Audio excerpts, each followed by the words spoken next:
মেলবোর্নের বিখ্যাত মোনাশ ইউনিভার্সিটির সুবিশাল করিডোর আর অত্যাধুনিক ক্লাসরুমগুলো আজ যেন আয়াতের কাছে বড্ড একঘেয়ে ঠেকছে। লেকচার থিয়েটারে বসে প্রফেসরের প্রতিটি কথা শুনলেও তার মন পড়ে আছে অন্য কোথাও। মনের ভেতর হাজারো প্রশ্ন আর অস্বস্তির পাহাড়, যার কেন্দ্রবিন্দুতে কেবল একজনই বিচরণ করছে, আরভান চৌধুরী। তবে সবচেয়ে বেশি যা তাকে দহন করছে তা হলো ক্লাসের কিছু কৌতূহলী সহপাঠীর আচরণ। আরভান তাকে আজ সকালে নিজে ড্রপ করে দিয়ে গেছে। মেলবোর্নে আরভান চৌধুরী কোনো তারকার চেয়ে কম জনপ্রিয় নয়। অল্প সময়ে ব্যবসায়িক সাফল্যের চূড়ায় পৌঁছালো এই তরুণ উদ্যোক্তাকে চেনে না এমন মানুষ খুবই কম আছে। আর সেই রহস্যময় মানুষটিকে যখন কোনো তরুণীকে নিজে হাতে ভার্সিটিতে পৌঁছে দেয়, তখন চারপাশের মানুষের কৌতূহলী দৃষ্টির বান থেকে রেহাই পাওয়া দুষ্কর। সারাটা ক্লাস চলাকালীন এক মুহূর্তের জন্যও আয়াত শান্তিতে বসতে পারেনি। মেয়েদের নির্লজ্জ কৌতূহল তাকে চরম বিরক্তির সীমায় পৌঁছে দিয়েছে। তাদের হাজারো প্রশ্ন, এবি ইন্টেলের মালিক আরভান চৌধুরী তোমার কি হয়? তুমি কি ওর রিলেটিভ? ও কি আসলেই সিঙ্গেল? আয়াতের মেজাজ তখন তুঙ্গে। সে ধীর-স্থিরভাবে বিরক্তি চেপে রাখলেও তার ধৈর্যের বাঁধ ক্রমশ ভেঙে যাচ্ছিল। কোনোমতে ক্লাস শেষ করে সে দ্রুত বেরিয়ে এলো। তার আজ অ্যালানের সাথে দেখা করা খুব জরুরি। আরভানের অতীত আর অ্যালানের সেই অসম্পূর্ণ কথাগুলো মাঝে কি রহস্য লুকিয়ে আছে তা তাকে জানতেই হবে। ঠিক তখনই পেছন থেকে এক তরুণী দাপ্পা বলে সজোরে চিল্লিয়ে তাকে ভয় দেখানোর চেষ্টা করল। আয়াত চমকে গিয়ে ভ্রু কুঁচকে পেছনে তাকাতেই দেখলো ঝকঝকে হাসি মুখের একটি মেয়ে দাঁড়িয়ে। মেয়েটির পরনে জিন্স আর ওভারসাইজ হুডি। মেয়েটির নাম মায়রা। কলেজে সবাই তাকে সংক্ষেপে মাই বলে ডাকে। মায়েরা হেসে বলল, সরি সরি, আসলে আমাদের ক্লাসে আমিই একমাত্র বাঙালি ছিলাম এতদিন। আজ তোমাকে দেখে আর থাকতে পারলাম না। সারাদিন সবার সাথে ইংরেজিতে কথা বলা যে কি বোরিং একটা ব্যাপার তা বোঝাতে পারবো না। বাই দ্য ওয়ে, আরভান চৌধুরী তোমার কে হয়? তুমি কি ওনার ছোট বোন? মায়রার প্রশ্নে আয়াতের কপালে বিরক্তির রেখা আরো গাঢ় হলো। সে তীক্ষ্ণ স্বরে বলল, সেটা আরভান চৌধুরীকে গিয়েই জিজ্ঞেস করো। আয়াত কথা না বাড়িয়ে সামনের দিকে হাঁটতে শুরু করলো। কিন্তু মায়রা নাছোড়বান্দা, সে দ্রুত পা চালিয়ে আয়াতের পাশাপাশি চলে এলো। আরে রাগ করছো কেন? আচ্ছা বাবা, আর প্রশ্ন করবো না। কিন্তু তুমি এখন হন্যে হয়ে কাকে খুঁজছো? মিস্টার অ্যালানকে, আয়াত জবাব দিল। ও, অ্যালান স্যার?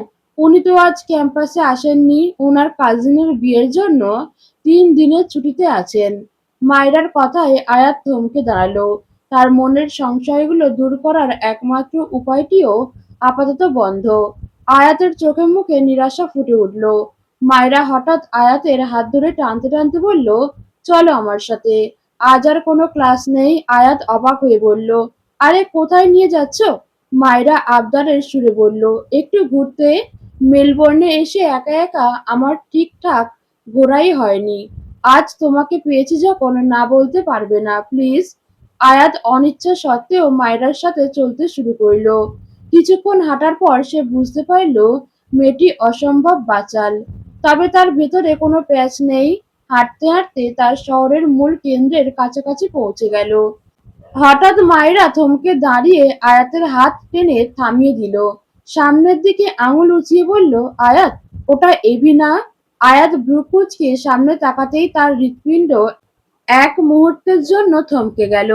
আরভান একটা হসপিটাল থেকে বেরিয়ে আসছে। তার হাতের কবজিতে সাদা ব্যান্ডেজ করা, আর মুখটা বড্ড ফ্যাকাশে। আয়াত বুঝতে পারে না লোকটা কেন বারবার এমন কাটাকুটি করে নিজের শরীরের ওপর অত্যাচার চালায়। আয়াতের উৎকণ্ঠা আর দুশ্চিন্তা তখন চরমে। সে মায়রার হাত এক ঝটকায় ছাড়িয়ে মুখ ঘুরিয়ে নিল। গলার স্বর যতটা সম্ভব নির্লিপ্ত করে বলল, আমি ওনাকে চিনি না, সামনে চলো। মায়রা এবার পুরো বোকা বনে গেল। যে মেয়েকে সকালে স্বয়ং আরভান চৌধুরী নিজে হাতে কলেজে নামিয়ে দিয়ে গেল, সে বলছে চেনে না। কৌতূহল সামলাতে না পেরে মায়রা বলল, না চিনলে সকালে তার সাথে কলেজে আসলে কিভাবে? রাস্তায় দেখা হয়েছিল, জাস্ট লিফট দিয়েছে। আয়াত মিথ্যেটা বলে দ্রুত পা চালালো। কিন্তু তাদের বেশি দূর যেতে হলো না, কালো রঙের সেই দানবীয় গাড়িটি হঠাৎ করেই তাদের সামনে এসে দাঁড়ালো। গাড়ির কাঁচ নেমে যেতেই আরবানের গম্ভীর স্বর ভেসে এলো, গাড়িতে ওঠো। আয়াত রাস্তার মাঝে কাঠ হয়ে দাঁড়িয়ে রইল। আরবানের কপালে ভাঁজ পড়ল। সে আবারও হুকুমের সুরে বলল, আয়াত, I said get in the car. আজ কেন যেন আরবানের সাথে দ্বিমত করার শক্তি আয়াতের অবশিষ্ট ছিল না। তার ব্যান্ডেজ করা হাতটা দেখে মনের ভেতর কেমন যেন হাহাকার করে উঠছে। সে মায়রার দিকে তাকিয়ে ছোট্ট করে বিদায় জানিয়ে সোজা গাড়ির ভেতর দিকে বসলো। আরবান স্টিয়ারিং ধরে গাড়ি স্টার্ট দিল। পেছনে দাঁড়িয়ে থাকা মায়রা কিং কর্তব্য বিমূঢ় হয়ে স্তানুর মতন তাকিয়ে রইল। তার মাথায় তখন একটাই চিন্তা, রাস্তায় দেখা হওয়া লোকটি এভাবে অর্ডার দিয়ে মাঝ রাস্তা থেকে গাড়িতে তোলে। গাড়ির ভেতরে এক থমথমে নীরবতা। আয়াত আর চোখে আরবানের কবজির দিকে তাকালো, যা শক্ত মুঠোয় স্টিয়ারিং ধরে আছে। ব্যান্ডেজটা সাদা হলেও সেখানে রক্তের হালকা ছোপ দেখা যাচ্ছে। আরবান আয়াতের অস্থিরতা লক্ষ্য করলেও কোনো কথা বলছে না, যেন সে এই নিঃশব্দ দহনটুকু উপভোগ করছে। নিজেকে আর সামলাতে না পেরে আয়াত ক্ষোভ মিশ্রিত কণ্ঠে বলে উঠল, আজ আবার নিজের হাত কাটলেন কেন? শরীরটাকে কি কসাইয়ের দোকান মনে হয় আপনার? নাকি দিন শেষে একটু রক্তারক্তি না করলে আপনার পেটের ভাত হজম হয় না? আরবান সামনের দিকে তাকিয়ে শান্ত গলায় বলল, সবকিছু আমি নিজে করি না আয়াত। প্রজেক্টের সাইটে কাজ করার সময় একটা কাঁচের স্ল্যাব ভেঙে হাতে ঢুকে গিয়েছিল। নিছকই দুর্ঘটনা। আয়াতের রাগ কমলো না, বরং আরো বাড়ল। সে তপ্ত স্বরে বলল, দুর্ঘটনা নাকি খামখেয়ালি? কাজ করতে গিয়ে কি চোখ বন্ধ করে রাখেন? আপনাকে না মাঝে মাঝে আমার জ্যান্ত খুন করে ফেলতে ইচ্ছে করে। আরবান হঠাৎ ঠোঁটের কোণে একটা বাঁকা হাসি ফুটিয়ে তুলল। এক হাত দিয়ে ড্যাশবোর্ডের ড্রয়ারটা খুলে একটা ছোট্ট রিভলভার বের করে আয়াতের দিকে এগিয়ে দিয়ে বলল, ইচ্ছে যখন হয়েছে তখন সুযোগটা মিস করা ঠিক হবে না। নাও, শেষ করে দাও। আয়াত থতমত খেয়ে গেল। মুখ কুঁচকে বলল, খেলনা পিস্তল দেখিয়ে আমাকে ভয় দেখাচ্ছেন? ভাবছেন আমি বাচ্চা মেয়ে যে এসব দেখে ভয় পাবো? চ্যালেঞ্জ গ্রহণ করার ভঙ্গিতে আয়াত পিস্তলটি হাতে নিতেই তার চোখ বড় বড় হয়ে গেল। ওজনে ভারী আর স্পর্শে হাড় কাঁপানো শীতলতা। সে অস্ফুট স্বরে বলল, এটা এত ভারী কেন? আর এমন ঠান্ডা লাগছে কেন? কারণ ওটা খেলনা নয় আয়াত, ওটা আসল। আরবান নির্বিকার গলায় জবাব দিল। আয়াত কিছুটা ঘাবড়ে গিয়ে কয়েক ইঞ্চি দূরে সরে বসলো। আপনি আপনি কি কোনো ক্রিমিনাল? কোনো গ্যাংস্টারের সাথে আপনার যোগসূত্র আছে? কোনো সাধারণ মানুষের কাছে তো এমন পিস্তল থাকার কথা না। সত্যি করে বলুন, আসলে কে আপনি? আরবান ভ্রু কুঁচকে একবার তার দিকে তাকালো, তারপর সামনে তাকিয়ে বলল, ইডিয়েট গার্ল, ওটা লাইসেন্স পিস্তল। বড় ব্যবসায়ীদের নিরাপত্তার স্বার্থে সরকার থেকে পারমিশন দেওয়া হয়। আমি কারো পকেট মারি না যে গ্যাংস্টার হতে হবে। এখন ওটা সাবধানে ড্রয়ারে রেখে দাও। আয়াত কম্পিত হাতে পিস্তলটি ড্যাশবোর্ডে রাখতে গিয়েই থমকে গেল। ড্রয়ারের এক কোণে একটি মখমলের কাপড়ের ওপর পড়ে আছে একটি ছোট্ট পুরানো আংটি। আংটিটি হাতে নিতেই আয়াতের স্মৃতিপটে 12 বছর আগের একটা ঝাপসা বিকেল ভেসে উঠল। আরবান তার দিকে তাকিয়ে গম্ভীর স্বরে বলল, এমন করে দেখার কি আছে? ওটা দেখে কি চিনতে পারছো না? মানুষ তো নিজের 5-6 বছর বয়সের স্মৃতিও মনে রাখে, আর তুমি 12 বছর আগের সেই সামান্য স্মৃতিটুকুও মনে রাখতে পারলে না? ভুলিনি কিছুই। আয়াতের কণ্ঠ ধরে এলো, মা এটা আমার হাতে দিয়ে বলেছিল আপনাকে পরিয়ে দিতে। এটা এখনো আপনার কাছে কেন? কেন ফেলে দেননি? আরবান গম্ভীর স্বরে বলল, ডিজাইনটা পছন্দ হয়েছিল, তাই স্মৃতি হিসেবে রাখা। ওটা যেখানে ছিল সেখানেই রেখে দাও। অহেতুক ইমোশনাল হওয়ার দরকার নেই। কিন্তু আয়াতের মনে তখন ঝোড়ো হাওয়া বইছে। পুরনো ক্ষোভগুলো সব একসাথে মাথাচাড়া দিয়ে উঠল। শুরু থেকে এই লোকটা তাদের বিয়েটাকে পুতুল খেলা বলেছে, তাকে চরিত্রহীন আর তকমা দিয়েছে। আজ তবে এই আংটি কোন মায়ায় সে এমন মখমলে মুড়িয়ে আগলে রেখেছে? আক্রোশে সে গাড়ির জানালার কাঁচ নামিয়ে দিল। গাড়িটি তখন মেলবোর্নের একটি শান্ত লোকের পাশ দিয়ে যাচ্ছিল। আয়াত কোনো কিছু না ভেবেই আংটিটি জানালার বাইরে ছুঁড়ে ফেলে দিয়ে বলল, যে বিয়ের কোনো মর্যাদা আপনার কাছে নেই, সেই বিয়ের স্মৃতি আগলে রাখার কোনো মানে হয় না। এই পুতুল খেলার অবসান হওয়া উচিত। আরবান সাথে সাথে কষে ব্রেক করল। টায়ারের ঘর্ষণে এক বিকট শব্দ হলো। আরবান দাঁতে দাঁত চেপে গর্জে উঠল, are you out of your mind Ayat? বলেই আরবান গাড়ি থেকে নেমে সোজা ব্যারিকেড ডিঙিয়ে লেকের পানিতে নেমে গেল। আরবানের এমন হঠকারিতা দেখে আয়াতের কলিজা শুকিয়ে গেল। তার মনে পড়ে গেল বাংলাদেশে আরবান যখন পুকুরে পড়েছিল, সে ডুবতে বসেছিল। সে হন্তদন্ত হয়ে গাড়ি থেকে নেমে চিৎকার করতে করতে লেকের দিকে দৌড়ালো। আরবান তখন লেকের অনেকটা গভীরে চলে গেছে। আরবান, কি করছেন আপনি? ফিরে আসুন, আপনি তো সাঁতার জানেন না। উঠে আসুন প্লিজ। আয়াত চিৎকার করতে করতে নিজেও লেকের পানিতে নামতে যাচ্ছিল, কিন্তু পরক্ষণেই তার পা স্তব্ধ হয়ে গেল। সে বিস্ময়ে বাকরুদ্ধ হয়ে দেখল আরবান অত্যন্ত দক্ষভাবে সাঁতার কাটছে, ডুব দিচ্ছে আর পানির নিচে আংটিটা খুঁজছে। আয়াতের মাথায় যেন আকাশ ভেঙে পড়ল। এই সেই লোক যে বাংলাদেশে সাঁতার না জানায় পুকুরে ডুবে যাচ্ছিল, তার মানে সেদিনও সে ডুবে যাওয়ার অভিনয় করেছিল। কিছুক্ষণ পর আরবান পানির নিচ থেকে উঠে এলো। তার হাতের মুঠোয় সেই আংটিটি শক্ত করে ধরা। সে পানি ভেঙে পাড়ে উঠে এসে দাঁতে দাঁত চেপে আয়াতের সামনে দাঁড়ালো। তার ভেজা চুল থেকে পানি গড়িয়ে পড়ছে। সে হিমশীতল গলায় বলল, আমার ব্যক্তিগত জিনিসে নেক্সট টাইম হাত দেবে না আয়াত। I don't like it. আয়াত কাঁপা গলায় বলল, ওটা আপনার ব্যক্তিগত জিনিস হতে পারে না। একবার কোনো জিনিস আরবানের অধিকারে আসলে সেটা চিরকালের জন্য তার ব্যক্তিগত হয়ে যায়। এমনকি তুমিও আমার সেই অধিকারের বাইরে নও। বলে আরবান গটগট করে গিয়ে গাড়িতে উঠে হর্ন দিল। আয়াত ফুঁসতে ফুঁসতে গাড়িতে গিয়ে বসলো। রাগে তার শরীর কাঁপছে। সে বলল, আপনি আসলে কোনো সাধারণ মানুষ নন, আপনি একজন ধুরন্ধর অভিনেতা। সেদিন পুকুরে ডুব দেওয়ার নাটক করেছিলেন কেন? আর আমিও কত বড় বোকা! একবারও মনে হলো না এত বড় বিশাল একটা শরীর আমি এইটুকু মেয়ে কিভাবে একা টেনে পাড়ে তুলেছিলাম। কতটা বোকা আমি! আরবান গাড়ি চালাতে চালাতে ঠোঁটের কোণে বাঁকা হাসি ফুটিয়ে বলল, এটা তো নতুন করে বলার কিছু নেই। দুনিয়ার সবাই জানে তুমি ঠিক কত বড় বোকা। আয়াত রাগে ফুঁসতে ফুঁসতে বলল, একদম বাজে কথা বলবেন না। আপনার এই উদ্ধত আর দ্বিচারী দুঃস্বভাব আমার আর সহ্য হচ্ছে না। ইচ্ছে করছে আপনাকে আস্ত চিবিয়ে খেয়ে ফেলি। আরবান নির্বিকার ভঙ্গিতে স্টিয়ারিং এ ঘুরিয়ে বলল, বেশ তো, খাও। আমি কি বারণ করেছি? বলো কোথা থেকে শুরু করবে? কাঁধ নাকি গলা? বরং চিবিয়ে খাওয়ার সুবিধার্থে আমি শার্টের বোতামগুলো একটু খুলেই দিচ্ছি, তোমার দাঁত বসাতে সুবিধা হবে। বলেই সে এক হাতে কলারের কাচের বোতামে হাত দিল। আরবানের এমন লাগামহীন কথায় আয়াতের কান একদম গরম হয়ে গেল। সে ঝামটা দিয়ে বলল, আপনার মতো এই বিশাল দানবীয় শরীর যদি গিলে ফেলতে পারতাম, তবে বাংলাদেশে যেদিন পা রেখেছিলেন সেদিনই আপনাকে চিবিয়ে গিলে ফেলতাম। আপদ বিদায় হতো। আয়াতের রাগী চেহারায় এক অদ্ভুত মায়াবী সারল্য ফুটে উঠল।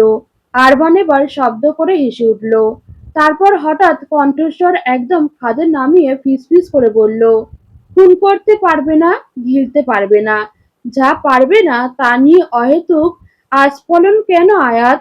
তার চেয়ে বরং এটা বলো, আমায় একটু ভালোবাসতে পারবে? আয়াতের হৃৎপিণ্ড এক মুহূর্তের জন্য থমকে গেল। সে অপ্রস্তুত হয়ে দ্রুত মুখ ফিরিয়ে বলল, প্রশ্নই আসে না, সেটা কখনো সম্ভব না। আপনার মতো পাষাণকে ভালোবাসা আর জেনেশুনে আগুনে ঝাঁপ দেওয়া একই কথা। আরবান বাঁকা হাসি হাসল। তুমি বড্ড বোকা আয়াত। একজন ট্যালেন্টেড হাজবেন্ডের কদর তুমি বুঝতে পারছো না। পরে কিন্তু আফসোস করে বলবে, ইস, সেদিন যদি আরবানকে ভালোবেসে মেনে নিতাম, তাহলে জীবনটা আজ ধন্য হয়ে যেত। আয়াতও পাল্টা হেসে বলল, ধন্য না ছাই, জীবনটা পুরো নরক হয়ে যেত। অলরেডি তো হয়েই আছে। আর আপনি এভাবে হাসবেন না তো, একদম ভালো দেখায় না। আরবান একটু পাশ ফিরে ঝুঁকে আয়াতের খুব কাছে মুখ নিয়ে ফিসফিস করে বলল, কেন? আমার হাসি দেখলে কি তোমার হৃদয়ে কিছু কিছু হয় নাকি? আয়াত দ্রুত মুখ ঘুরিয়ে নিল। মুখে না বললেও মনে মনে হয় বলল, হয়, অনেক কিছু হয়। হৃদয়ে এক অজানা স্পন্দনের সাথে এক অদ্ভুত ভয় হয়, কিন্তু মুখে কিছু প্রকাশ না করে সে গম্ভীরভাবে বাইরের দিকে তাকিয়ে রইল। গাড়ি এসে থামলো আরভানের অফিসের সামনে। আয়াত অবাক হয়ে জিজ্ঞেস করলো, এখানে কেন এসেছি আমরা? অফিসে কিছু কাজ আছে তাই। নামো। আরভান নেমে গিয়ে দরজা খুলে দাঁড়ালো। কাজ তো আপনি করবেন, আমার তো কোনো কাজ নেই। আমাকে বাড়িতে নিয়ে আসুন। আরভান শীতল চোখে তাকিয়ে বলল, তোমাকে একা বাড়িতে রাখার রিস্ক আমি নেব না, কারণ তুমি তো আবার বড্ড দয়ালু। যে কোনো মুহূর্তে যে কাউকে বাড়িতে ঢুকিয়ে দিতে পারো। আয়াত চোখ পাকিয়ে বলল, একই খোঁচা বারবার দেবেন না তো। বললাম তো ওটা ভুল ছিল। আয়াত মুখ কালো করে নেমে দাঁড়ালো। আরবান আয়াতের হাত শক্ত করে ধরে হাঁটতে শুরু করলো। অফিসের ভেতরে ঢুকতেই সব কর্মীরা চমকে তাকিয়ে রইল। তাদের বসের সাথে এক সুন্দরী বাঙালি তরুণীকে দেখে সবার চোখে বিস্ময়। ফারহান দ্রুত এগিয়ে এসে বলল, এভি, তোর এমন বেহাল দশা কেন? একদম কাকভেজা হয়ে আছিস যে। আরবান হাঁটতে হাঁটতে নির্লিপ্ত স্বরে বলল, বউয়ের হাতের আদর খেয়েছি, আদরের চোটে লেকের পানিতে চুবানি খেতে হয়েছে। আয়াতের চোখে বিস্ময়ে বড় বড় হয়ে গেল। ফারহান সহ অফিসের সবাই আরবানের মুখে এমন অকপট স্বীকারোক্তি শুনে স্তম্ভিত হয়ে তাকিয়ে রইল। কেবিনের ভেতর ঢুকে আরবান পাশে থাকা একটি বিলাসবহুল বিশ্রাম কক্ষ দেখিয়ে বলল, তুমি ওখানে রেস্ট নিতে পারো, মাত্র ১-১.৫ ঘন্টা লাগবে কাজ শেষ করতে। আরবান নিজের শার্ট চেঞ্জ করে ড্রয়ার থেকে একটি বক্স বের করে আয়াতের সামনে রাখলো। এটা তোমার জন্য। আয়াত বক্সটি খুলে দেখলো লেটেস্ট মডেলের একটি আইফোন। সে ভ্রু কুঁচকে বলল, আমি তো আপনার কাছে ফোন চাইনি, শুধু একটা সিম চেয়েছিলাম। তাহলে? আয়াত, তুমি কি একটু কম কথা বলতে পারো না? ওটার মধ্যেই সিম আছে, আপাতত এটা ইউজ করো। আমি নেব না। আয়াত জেদ ধরল। আরবান নিঃশব্দে ফোনটা টেবিলের ওপর রেখে নিজের ডেস্কে গিয়ে বসলো। কিছুক্ষণ পর আয়াত ঘুম মেরে বসে থেকে আর চোখে ফোনটা হাতে তুলে নিল। আয়াতের প্রতিটি মুভমেন্ট আরবানের চোখ এড়ালো না। সে নিজের ডেস্কটপের স্ক্রিনে তীক্ষ্ণ নজর রাখলো। মূলত আয়াতের ফোনে হ্যাকিং সফটওয়্যার ইনস্টল করা আছে, যা আয়াত হয়তো বুঝতেও পারল না যে তার প্রতিটি ক্লিক কেউ অত্যন্ত নিবিড়ভাবে পর্যবেক্ষণ করছে। আয়াত কিছুক্ষণ ফোনটা টিপে কৌতূহলবশত ক্যামেরায় ঢুকলো। তারপর খুব সাবধানে আরবানের দিকে তাকিয়ে তার অগোচরে একটি ছবি তুললো। ডেস্কটপে ডেটা লাইভ আসতেই আয়াতের এই চুরির মতো ছবি তোলার কাণ্ড দেখে আরবান সশব্দে হেসে উঠল। আয়াত অপ্রস্তুত হয়ে ফোনটা পাশে রেখে বসে রইল। আরবান মুচকি হাসি নিয়ে কাজে মন দিল, কিন্তু আয়াতকে বুঝতে দিল না তার হাসির আসল কারণটা কি। ঘন্টা দেড়েক পার হয়ে গেলেও আরবানের কাজ শেষ হওয়ার নাম নেই। বিরক্ত হয়ে আয়াত উঠে দাঁড়ালো। তার কোমরে ব্যথা হয়ে গেছে বসে থেকে। সে রাগত স্বরে বলল, আপনি ১-১.৫ ঘন্টার কথা বলে আমাকে বসিয়ে রেখেছেন, কাজ শেষই হচ্ছে না। আপনি আপনার কাজ করুন, আমি আসছি। আয়াত দরজার হাতল ধরার আগেই সেটা বাইরে থেকে খুলে গেল। সামনে দাঁড়িয়ে আছে জেসিকা। পেছন থেকে একজন স্টাফ হাঁপাতে হাঁপাতে বলল, স্যার, ওনাকে আটকে রাখতে পারিনি। কোনো কথা না শুনে ধাক্কা দিয়ে ভেতরে চলে এলেন। জেসিকা অগ্নি দৃষ্টিতে আয়াতের দিকে এগিয়ে এসে তিক্ত স্বরে বলল, হাউ ইউ ডিয়ার, তুমি এখানে কি করছো? আমার এবিকে তুমি আমার কাছ থেকে কেড়ে নিয়ে কি মনে করছো? তুমি কি ভেবেছো তুমি ওর যোগ্য? আয়াত বিন্দুমাত্র বিচলিত না হয়ে বলল, আপনার আরবান ওই টেবিলে বসে আছে, তাকে কেউ নেয়নি, আর আমার তাকে নেওয়ার বিন্দু মাত্র ইচ্ছে নেই। আপনার এবিকে আপনিই সামনে রাখুন। বলেই আয়াত গটগট করে বেরিয়ে যাওয়ার জন্য পা বাড়ালো। আরবান টেবিলের সাথে হেলান দিয়ে দাঁড়িয়ে দু হাতে বুক গুজে যেন কোনো সিনেমার ক্লাইম্যাক্স দেখছিল। জেসিকা এবার ন্যাকামি শুরু করলো। সে গিয়ে আরবানের বাহু ধরে বলল, এভি, তুমি আমার সাথে মোটেও ঠিক করনি। এই সামান্য মেয়েটার জন্য তুমি। আয়াতের পা থমকে গেল। সে তড়িৎ বেগে পিছনে ঘুরে তাকালো। জেসিকাকে আরবানের বাহু ধরে থাকতে দেখে তার পিত্তি জ্বলে গেল। জেসিকাকে উদ্দেশ্য করে বলল, ইউ নো জেসিকা, বাংলাদেশে যারা অন্যের স্বামীর দিকে এভাবে নির্লজ্জের মতো নজর দেয় তাদের কি বলে? তাদের বলে দুশ্চরিত্রা, নষ্টা মেয়ে, ইন ইংলিশ আ হোম বেকার।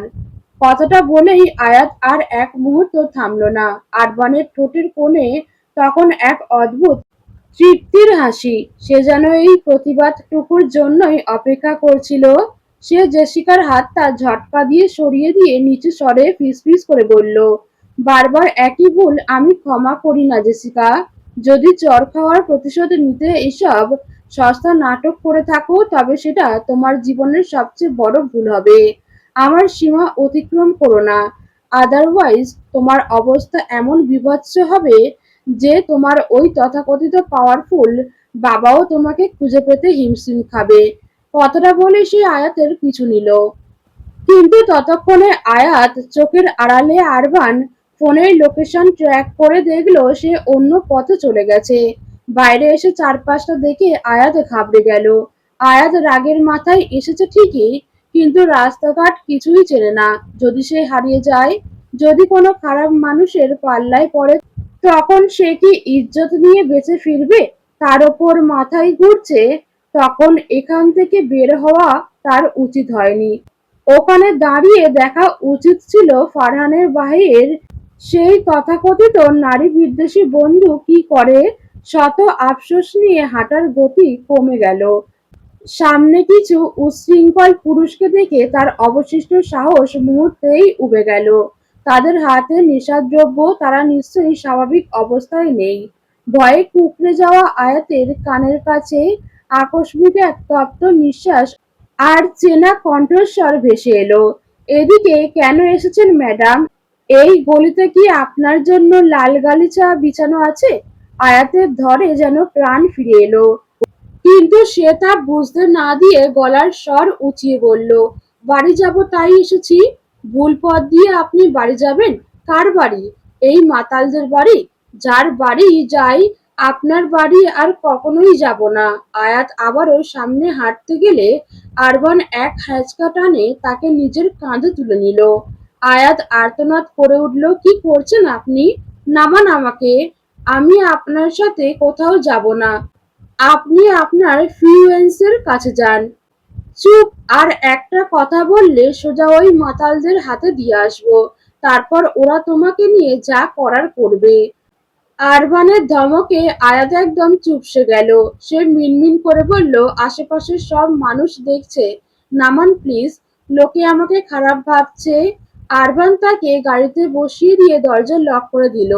আয়াতের খুব কাছে ঝুঁকে এসে সে হাসকি স্বরে বলল, এদেশের সামান্য কাঁধে নেওয়া তো তুচ্ছ ব্যাপার আয়াত, কারণ এখানে মানুষ রাস্তার মাঝেই একে অপরকে নিবিড়ভাবে জড়িয়ে ধরে ঠোঁটে ঠোঁট ডুবিয়ে দেয়। তুমি যদি চিৎকার বন্ধ না করো তবে আমিও বাধ্য হব ওই অস্ট্রেলিয়ানদের মতো তোমার ঠোঁট জোড়া নিজের দখলে নিয়ে তোমাকে চুপ করাতে। কি ট্রায়াল দেবো একটা? আয়াত ভয়ে আর লজ্জায় একদম পাথর হয়ে গেল। আরবানের তপ্ত নিঃশ্বাস তার গালে আছড়ে পড়েছে, যা তার হৃদস্পন্দনকে কয়েক গুণ বাড়িয়ে দিয়েছে। সে দ্রুত মুখ ঘুরিয়ে নিয়ে সিটের সাথে মিশে গিয়ে বিড়বিড় করল, আস্তাগফিরুল্লাহ, আপনি অত্যন্ত নির্লজ্জ এবং লাগামহীন একটা মানুষ। আরবান বাঁকা হেসে ড্রাইভিং সিটে ফিরে এলো।